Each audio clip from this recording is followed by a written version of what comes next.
C'est la deuxième expédition scientifique dans la forêt humide de la République démocratique du Congo, après celle de Lokolama en 2017. Les scientifiques sont là pour confronter les données récoltées grâce aux cartes spatiales à celles du terrain.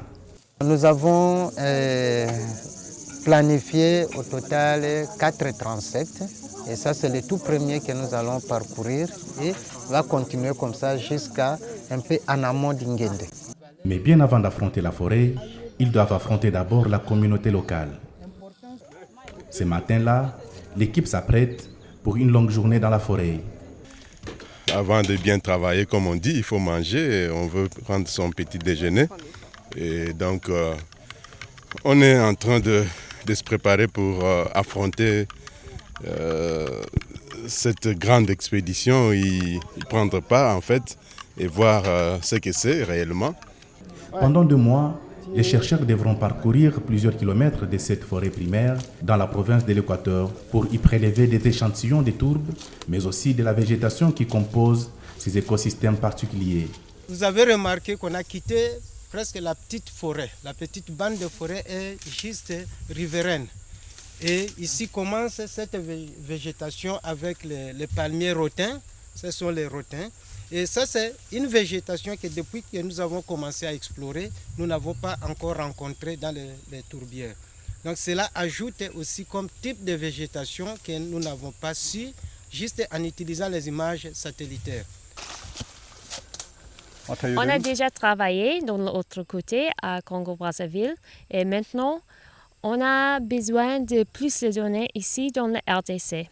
Parce que quand on a fait l'estimation de le stock de carbone et la superficie de la zone de tourbière dans le bas du Congo, c'était avec les données de l'autre côté. Mais maintenant, on veut améliorer notre estimation et notre carte. Et pour ça, on a vraiment besoin de les données de la RDC. Sur leur piste, même la quantité de gaz à effet de serre stockés dans les sols et les arbres est minutieusement calculée. We measure the concentrations of carbon dioxide. Nous mesurons la concentration du dioxyde de carbone, les nitrates d'azote et le méthane. Nous faisons des prélèvements chaque 5 minutes et après nous allons faire des analyses pour connaître la composition de chaque gaz séquestré dans les arbres et les sols. Plusieurs médias nationaux et internationaux ont été associés à cette expédition car les chevaliers de la plume doivent mieux comprendre l'importance de ces zones d'intérêt mondial pour en faire large écho. On avait déjà vu plusieurs publications depuis 2017 sur ces recherches qui sont conduites dans le bassin du Congo, et ce qui intéresse particulièrement les téléspectateurs français et européens, c'est que c'est une question qui n'est pas que congolaise, c'est une question mondiale. Cette expédition a été organisée par Greenpeace Afrique et les scientifiques des universités de Leeds au Royaume-Uni et ceux de Kisangani en RDC.